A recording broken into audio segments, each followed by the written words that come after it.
Good morning विद्यार्थियों। आज हम लोग ब्रैडले एफ.एच. ब्रैडले के अपीयरेंस एंड रियलिटी पर हम लोग थोड़ी चर्चा करेंगे। अभी हम लोगों ने हीगेल को देख लिया, उसके एब्सोल्यूट आइडियलिज्म को देखा, डायलेक्टिकल मेथड को देखा। अब ब्रैडले के अपीयरेंस एंड रियलिटी को देखें। तो हीगेल की तरह ब्रैडले भी एक एब्सोल्यूट आइडियलिस्ट हैं। उन्होंने भी रियलिटी और अपीयरेंस में भेद किया।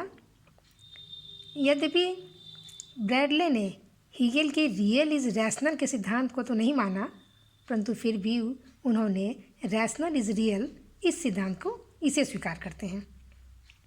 और उन्होंने उनका जो तत्व दर्शन को यदि समझना हो तो उनके अपीयरेंस एंड रियलिटी सिद्धांत को समझना पड़ेगा कि उन्होंने उस पर क्या विचार दिया है। तो उनके अनुसार रियल वह है जो बुद्धि को संतुष्ट करता है, और बुद्धि उससे ही संतुष्ट हो सकती है जो दो शर्तों को पूर्ण करता है। और जिसमें पहला शर्त है कि रियल को सेल्फ कॉन्ट्राडिक्टरी नहीं होना चाहिए, क्योंकि जो सेल्फ कॉन्ट्राडिक्टरी होगा तो जैसे इस सर्किल स्क्वायर या बंध्या पुत्र आदि ये जो बातें हम करते हैं, ये सब कभी सत्य हो ही नहीं सकता, क्योंकि ये इसमें आत्मविरोध ही है। और दूसरी बात उन्होंने की कि रियल को ऑल इंक्लूसिव और ऑल हारमोनियस होना चाहिए। इसका अर्थ क्या है? इसका अर्थ यह है कि रियल को अपने अस्तित्व के लिए किसी दूसरे पर आधारित नहीं होना चाहिए।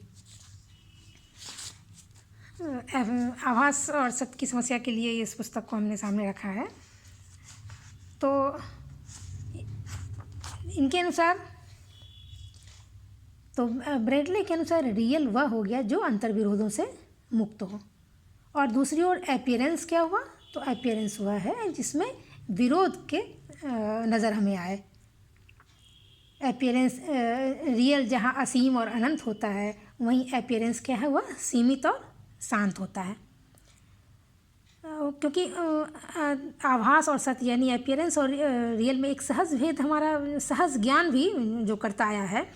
साधारणतः भ्रम के अनुभव में जो यह हम भेद स्पष्ट करते हैं, जैसे हम रेल की पटरियों को दूर से देखते हैं तो वो आपस में मिलता हुआ प्रतीत होता है, लेकिन हम यह कहते हैं कि नहीं, यह तो मात्र अपीयरेंस ही है, यानी प्रतीति है, आभास है, और सच नहीं है, क्योंकि ऐसा नहीं होता है कि दो आपस में मिलते होते हैं। ठीक उसी तरह पानी में पड़े हुए यदि छड़ी के भाग को हम देखते हैं दूर से तो हमें छड़ी टेढ़ी दिखाई देती है, किंतु हम यह भी कहते हैं कि सिर्फ ऐसा लगता है। वस्तुतः छड़ी टेढ़ी नहीं होती है, वस्तुतः वह सीधी होती है। उसी तरह रस्सी में सर्प के आभास को भी हम देखते हैं, जो कि वो सिर्फ प्रतीति मात्र होती है, वो सत्य नहीं होता है, वो रियल नहीं होता है। ब्रैडले ने अब विशिष्ट सत्ताओं को अपीयरेंस कहा है, और किन विशिष्ट सत्ताओं को मतलब अपीयरेंस कहा है, और किसे उन्होंने रियल के अंतर्गत रखा है। इसके लिए वो बताते हैं कि 3 प्रकार की सत्ता मुख्य तरह से होती है। जैसे भौतिक जगत की सत्ता हो गई, एक आत्मा हो गया, एक ईश्वर यानी धार्मिक अनुभूतियाँ हो गई। तो अब हम देखें कि इन तीनों में से किसे उन्होंने सत्य माना है और किसे आभास माना है। तो प्रश्न ये पहला उठता है कि क्या भौतिक जगत की जो वस्तुएं हैं या सत्ताएं हैं, क्या वो रियल है? ब्रैडले ने भौतिक जगत का ज्ञान यह बताया है कि भौतिक जगत का ज्ञान हमें इंद्रियों के द्वारा होता है, परंतु इंद्रियजन्य अनुभूतियाँ जो क्या होती है वह रियल नहीं होती है, क्योंकि यह हमें संवेदनाओं के रूप में प्राप्त होते हैं, और जो संवेदनाएं होती हैं वह तो आंशिक और क्षणिक होती हैं, वे वर्तमान से परे नहीं जा सकती। इसलिए भौतिक जगत की चीज़ों को हम रियल या सत्य नहीं मान सकते हैं। ठीक इसी तरह उन्होंने भौतिक जगत में स्पेस एंड टाइम के साथ भी यही नियम लागू है, क्योंकि स्पेस जो है विभिन्न समरूप इकाइयों की एक श्रृंखला है, और इकाई होने के लिए इन्हें अविभाज्य होना आवश्यक है, और अविभाज्य इकाइयों की श्रृंखला से कभी भी विभाज्य स्पेस का ज्ञान नहीं हो सकता। तो हमें यहाँ भी एक डायलिमा नज़र आता है।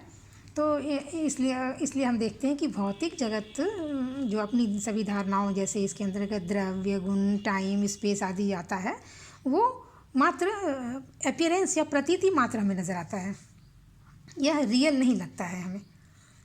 और ठीक इसी तरह फिर इसके आगे ब्रैडले महोदय जो है आत्मा को एक सत्ता मानते हुए बताते हैं। तो लेकिन ब्रैडले ने आत्मा को भी ज्ञाता माना है, जो वह ज्ञान का विषय नहीं है। इस ब्रैडले ने आत्मा को भी अपीयरेंस के अंतर्गत ही रखा है। इसे भी उन्होंने वो रियल नहीं मानते हैं। हमारी नैतिक अनुभूतियाँ भी रियलिटी के बारे में सही ज्ञान नहीं दे सकती है। और नैतिक आत्मा वो जो है एक आइडियल सेल्फ है, और आइडियल सेल्फ कभी भी पूरी तरह उपलब्ध नहीं हो सकती है। ऐसा उन्होंने ब्रैडले ने बताया। और फिर तीसरी बात जो उन्होंने ईश्वर के बारे में बताया या धार्मिक अनुभूतियों के बारे में जो बताया, जो तीसरी सत्ता है, तो हम यहाँ भी देखते हैं कि धार्मिक अनुभूतियों का जो लक्ष्य होता है एकत्व की प्राप्ति करना, तो उसमें भक्त जो है वो भगवान के बीच तादात्म्य स्थापित किया जा सकता है।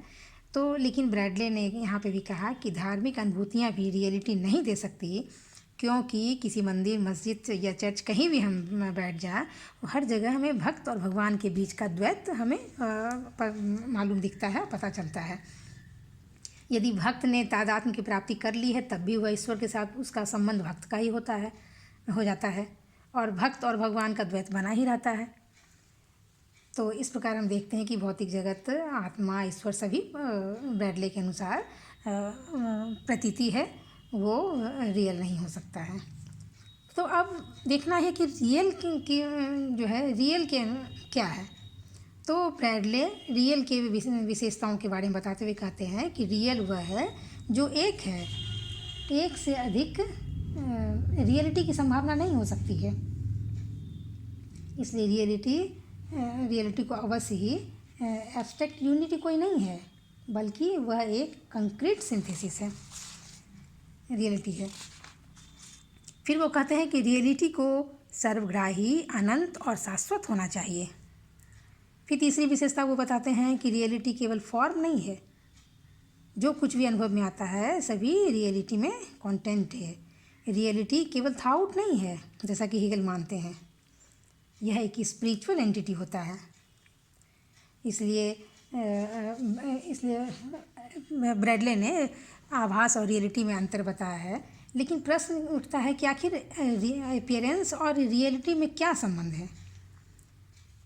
ब्रैडले ने जिसे अपीयरेंस कहा है, वास्तव में वह कोई नॉन एंटिटी नहीं है, बल्कि उसकी अपनी कोई सत्ता है। अतः वह अवश्य रियलिटी का ही कोई ना कोई अंश होगा। जब उन्हें रियलिटी से अलग कर दिया जाता है तो वह मात्र अपीयरेंस बच जाता होगा। तो आखिर उसका क्या आधार है। वास्तव में प्रत्येक अपीयरेंस का रियलिटी में योगदान होता है, क्योंकि अपीयरेंस रियलिटी से आंतरिक संबंध के द्वारा जुड़े होते हैं। किसी भी ऑर्गेनिज्म में विभिन्न अंशों के बीच आंतरिक संबंध होता है, और ऑर्गेनिज्म से अलग कर दिए जाने पर वे निर्जीव हो जाते हैं। उसी प्रकार अपीयरेंस भी रियलिटी से ही जुड़े होते हैं, और जब रियलिटी से वो अलग कर दिए जाने पर अपीयरेंस निर्जीव हो जाते हैं।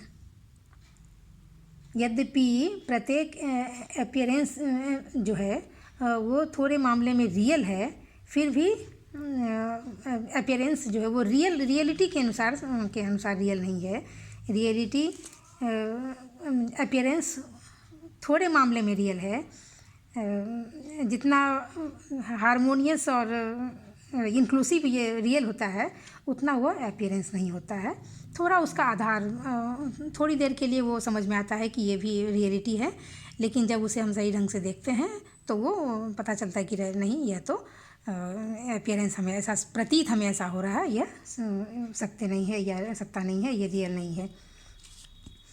तो बेसिक रूप से मूल बातें अपीयरेंस और रियलिटी में यही थी कि जिस प्रकार हमें रस्सी को, हम छड़ी को पानी में देखते हैं तो वो हमें टेढ़ी दिखाई देती है, दरअसल वो सीधी खड़ी होती है। लेकिन दूर से वो जब हम देखते हैं तो वो हमें टेढ़ी दिखाई देती है। कुछ ना कुछ वो उसमें एक जो आधार होता है, उसे जब उस आधार से हम अलग कर देते हैं, नज़दीक जाके जब हम उसे समीप से देखते हैं तो लगता है कि अरे नहीं, ये तो ये हमें ऐसा प्रतीत हो रहा था, वो दरअसल सत्य है नहीं। तो मूल रूप से ब्रैडले के अपीयरेंस एंड रियलिटी की ही बातें थी। इसे डिटेल में आप लोग देखेंगे। वो समकालीन पाश्चात्य दर्शन पुस्तक जो है, ये पुस्तक मैं आप लोग के समक्ष में दिखा रही हूँ। ये कंटेम्प्रेरी वेस्टर्न फिलॉसफी है, बसंत लाल BK लाल शर्मा की किताब है। इसमें पूरे डिटेल्स इसमें दिया हुआ है, तो इसे आप लोग एक बार जब पढ़ेंगे तो इसमें बहुत सारी बातें समझ में आएंगी आपको। धन्यवाद।